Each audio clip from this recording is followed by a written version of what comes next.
বিভিন্ন সম্প্রদায়ের লোক বলে আখ্যায়িত হতে চান, আমি তাদেরকে বলবো আমরা এখানে সবাই বাংলাদেশি নাগরিক, সবাই বাংলাদেশের সিটিজেন, সবাই সমভাবে বাংলাদেশের সকল অধিকার ভোগ করব। এখানে কোনো সংখ্যালঘু এবং সংখ্যাগুরু থাকবে না।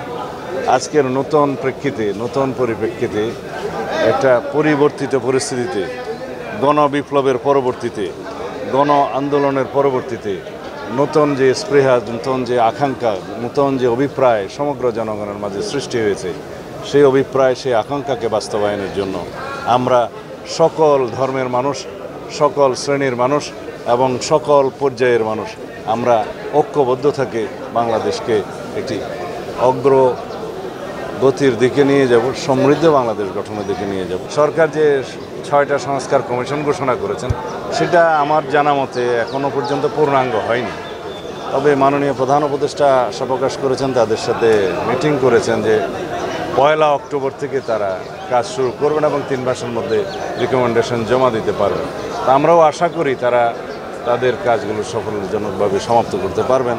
আমরা আমাদের দলের পক্ষ থেকেও আমরা সকল কমিশনে আমরা আমাদের সুপারিশসমূহ প্রদান করব। ওনারা ডাকলেও যাব, না ডাকলেও যাব।